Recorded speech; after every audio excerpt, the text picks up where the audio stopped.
Well, I'll start with this new book coming out here with Yeah. the Wizard series, and it's a continuation from here. Can you take me through the player development of like to what extent it's an image of you and different coaches that influence you versus obviously Yeah, the creative side? it's a combination of a lot of different factors, man. Like when it came to putting together the story, for this first book here, it was originally supposed to be based just on one character, which is the character of Rain. And he had trust issues with trusted teammates in critical situations. That's very familiar to me personally. But then what I've come to understand is also, because with my development, which was instrumental, was understanding the journey of my teammates. Because you can't just see in isolation the development of Rain's character without understanding how that affects those around him. Mm-hmm. So that's when I decided to make the book about, each character having their own book, so you can really get a 360 view of the development of the team. But a lot of the personal growth of each character comes from teammates and things that I dealt with personally. And how about the coaches? I know in the forward, you mentioned Phil and Yeah. Tex and Greg Downer and Bill Russell. What qualities wound up in the finished Well, product? they of all them? had something different that they brought to the table. Phil wasn't the most direct in terms of critique, right? But Greg Downer was, and Bill Russell was had kind of a quiet sense of humor about him and sarcasm about him that you see Rollaby have a lot, like in areas in which you would expect a coach to respond to you. He just kind of laughs. He just kind of gives you a smirk or says something very tongue-in-cheek. And so I try to combine all of those, little things from all. Yeah. So is it almost like a composite character, or is it more Phil? Yeah, it's just Yeah. more experience. Like Bill was a great mentor of mine. I mean, I spoke to him often, and we talked a lot about the game. So if the resemblance of Rollaby to Bill is like, the salt and pepper in the beard, the towering figure, the deep baritone voice. I mean, that's all Bill. Right. But the way he would coach is 95% Phil, in the sense of giving players a room to grow, not directing them one way or the other, but allowing you to develop and find your own truth. That's all Phil. I don't know if you recall, she relayed an anecdote, I think it was your senior year, where you were speaking with some kids and you shared a story about seeing the laundry come to life late at Yeah. night. What do you remember about that? Yeah, that was the first story I ever came up with, actually. It was an assignment that she gave us that we had to go speak to a bunch of kindergartners. Yeah. And we had to write a story and then present it to them and record it. And she actually gave me the recording. My last year I saw her, she actually found the VHS tape of my presentation. And so I forgot to do the assignment because we had an AAU tournament, I think, up in Providence. So I just completely forgot to do it. So I show up to class and I'm, plop my head on the desk. It's like, all right, let's go. And I'm like, where are we going? Every class was like, oh, we got to do the kindergarten. They all have their notes and all this stuff. I'm like, oh. And she's like, you forgot to do the assignment. I'm like, what? No. So we're walking down the hall. We're walking to go to the kindergarten. And I've got to think of an idea as I'm walking. And I remember my mom always was just on me about picking my stuff up. Like, you come from tournaments, and you got shorts and shirts, and they're all stinky, and you just throw them on the ground, and I'm leaving them there, right? And she's always on me about pick those up, do your laundry sort of thing. And I would just sweep them under the bed and just act like my room was clean. So that's when I was like, aha, that's going to be my story. The kid that keeps getting warned by his mother to do his laundry, never does it, pushes him under the bed, but then those clothes form together to create these monsters that at nighttime drag the kid from his bed into the depths of despair. And that was the story I told those kids. Oh my gosh. Yes, oh my gosh is right. And then we started getting letters because there wasn't no email back then. So we started getting letters from families saying, I don't know what story my kids heard, but their room has never been so clean. And then I was like, oh man, this is pretty cool. Does she know that you winged that, or? She does now, Oh, yeah. okay. Yeah. She does now. She does now. I got an A, so it was good. It worked out. I guess she often had this exercise, like a excuse me, a writing prompt where you're given a timer. Yeah. From what she remembered was, even though there was a time, she always told you and the students, "Hey, don't feel constricted by it. I want you to be creative." Yeah. What do you remember about that exercise? What do you think it kind of did to shape the creativity and the freedom? It helped. Like now it's very important in managing a studio is understanding that you do have time constraints, but also understanding that those time constraints really help unlock creativity, right? Because if you're operating with no deadlines, there's no sense of urgency. But having a deadline, it enables you to be creative, but still understanding, like mentally, you're pushing yourself to get it done. You're challenging yourself to get it done. That's what ideas come forward. And then when you hit that time limit, you have a couple more that trickle out, and then you can go a little bit beyond that time, right? But it's important to have constraints. Kind of like take a view out of not just the book, but everything. When you were kind of planning this the last few years of your career, what were your kind of initial expectations of what the next step would be, and how have you kind of seen that play out with everything you've done? I just wanted to tell stories. I had Dear Basketball that I knew was going to be coming out soon, and when I retired, we immediately moved into the execution of the short film. So, the animation, actually animating the film, and then working with John on the music and schedules and things like that.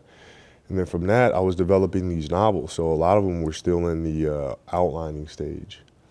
And so trying to figure those out and make them books. And at the time, I hadn't hired a head of publishing. I hadn't done these things. So I still had to do a lot of research and figuring out who were going to be the people that were going to take this crazy journey with me. So it was a lot of work to be done still. So what was the process for you of just listening to your other interviews of trying to sell this to traditional publishers and then making the decision, okay, I'm going to run it through my own studio?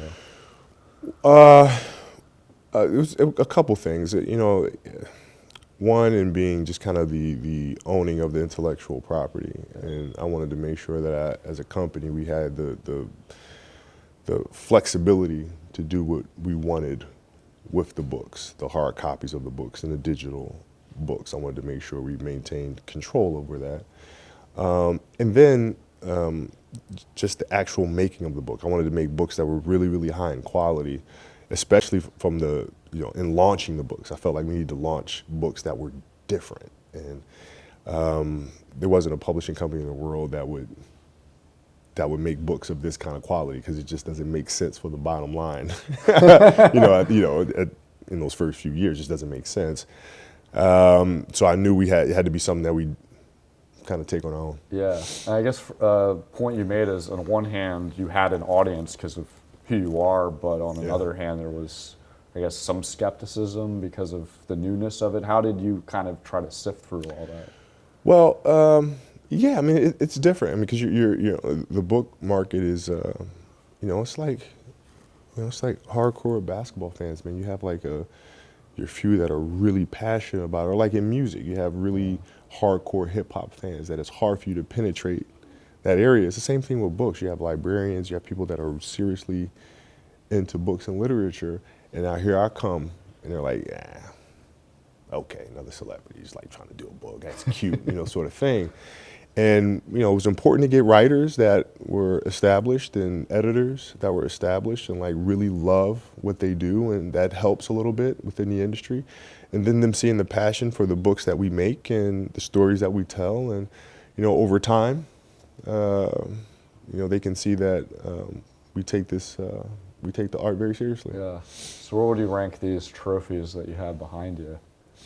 Well, they're at the top. For me, it's not something that was expected. Yeah. As a kid, you kind of have the goal of winning championships and doing these sorts of things, right? And being in the industry that I'm in now, it wasn't something that was thought of, or like winning an Oscar wasn't something that was like, oh, I want to win an Oscar one day, And it certainly wasn't something that people expected of me. They expect kind of you're a basketball player, you're an athlete. That's it. That's all. I don't know what you're going to do when you retire. You're going to be, you're going to go through a state of depression, and you're going to have an identity crisis because these are all things that were said to me because people were like genuinely concerned. And so to be able to transition and be able to do these sorts of things it's at the top of the list. Do you put them with your other NBA accomplishments as far as where you store them, or is it a different category? No, they're different. They're just for nothing emotionally, keeping them separate, but it's just more so just kind of where I keep them. They're just in separate places. Right. But I was reading an interview you did with Sam, I don't know what, last year, that you and Rob were doing this kind of what if or dream of 20 years. Yeah. What do you remember about that incident? I mean, it's just like a pie in the sky thing. It's like, I love storytelling. Imagine like winning an Oscar, how ridiculous that would be. You know what I mean? Like just, he's like, yeah, well, imagine being the GM of the Lakers, how ridiculous that would be. And these were like this was, I don't even know, man, like 17 years ago? Like, it was like a long time ago. And it was just like, well, pie in the sky type of thing, and we just kind of let it go. And then, I win the Oscar, and then he gets the GM role, and we were vacation with our families together in Mexico, and we're just kind of just staring around, just looking at each other, like looking at the water and the sunset and stuff. And we're like, dude, what the hell? This is crazy. We just kind of laughed about it. Yeah. I think a lot of, at least, the Lower Merion folks and the writers and some of the Lakers, I think they're intrigued of like, what's next on your bucket list? What would you say that is? I mean, 5-10 years with everything you're doing? Well, our challenge now is taking books and making them into films, feature films, and in series. Some of which will be animated, some of which will be live action. So it's figuring out how to do that while understanding that owning the intellectual property is absolutely essential. Mm-hmm. And so that's our challenge. It's been fun to figure out the journey, but also extremely frustrating because things don't move as fast as you want them to, but that's okay. Right. I know part of the answer to this because you've explained it, but I was wondering if there's any more detail of the thought process of why have your post-NBA career be this way as opposed to being more involved with the Lakers or anything else that you could do? Like, why? It's important to do what you have serious interest in doing. Yeah. You know what I'm saying? You got to do what you love to do. I love telling stories. I love inspiring kids or providing them with tools that are going to help them, right? And the two ways to do it is through information or inspiration. Mm-hmm. Nothing moves without one of those two things. And so I do information in a tactical sense from what I've learned from the game of basketball through detail. That is my way of giving back, not just to the game of basketball, but just to sport. When I can have some of the all-time greats from their different industries, Peyton Manning, Cormier, and some of these other big names that are coming down the road, give back to their game by sharing their insight and their knowledge at a very high level. So that's information for the next generation that can watch it at 13, 14, 15 years old and gain insight that might have taken us 20 years to get. Right. So that gives them a leg up. Then the other part of it is inspiration through our stories, through our series. How can we teach kids to process very complex things at an early age so that it gives them a leg up on life? So, Kobe, I understand obviously you have so much stuff that you're doing, but just in fairness out of this whole process, if you're willing to indulge me, to what extent have you been helping Jeannie or Rob or any of the players with anything since these last few years? I would say zero, but that would be like it's somewhere close to there. I mean, like I talked to some of the players, Kuz, Bron, just as I talked to Kyrie and Kawhi and Russ and Jay, I'm just I've become kind of big brother to a lot of guys around the NBA and things like that, but nothing in particular. And that's not like, I don't know, like Rob and I have been so close for so many years. It's like, you know, when he went through a really hard time there with the organization and stuff, and my advice was, hey man, listen, it's a tough job. You know, if it was easy, anybody could do it. You know what I'm saying? That sort of thing, that kind of encouragement, but that's about it. Right. What were your takeaways from taking your daughter to some of the Laker games this year and watching on League Pass in terms of just things that she was fascinated with, what you pointed out, and the interactions with some of the players? But she really enjoyed the speed of the game, and you know, the aggressiveness of the game, and that's one thing that she really enjoyed watching. Is, you know, it's one thing for her to see it on TV, but it's another thing to actually like be sitting right there and see how fast players have to read the game. I mean, that was her biggest takeaway, is the speed of the game. Yeah.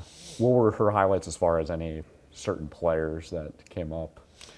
Well, I mean, she loves watching Trae Young play. Yeah. Loves watching Trae, and so that was pretty cool for her to get a chance to see him up close. What's it been like coaching your daughters? It's been awesome, man. You get a chance to, you know, watch these kids grow and develop and get better, and you know, what's more important in the game itself is how you understand that their confidence and as young women grows tremendously through playing the sport, right? And you have to be very mindful of that. That's why I think like coaching youth sports is so important, to take that very seriously, because you're helping the emotional development of young kids, you know? And so like not understanding not to be overcritical, like understanding that there are gonna be mistakes that are made and you just kind of let them go, because like you'll focus on one thing. Say today we're focusing on passing with the left hand, right? Passing with our weak hand. And that's all you focus on. And you know, when you start out, they may travel, they may do all these other things, but you don't point those out, because if you start over criticizing them, then it affects the self-esteem, right? And you just do them piece by piece, and it's been beautiful watching them grow.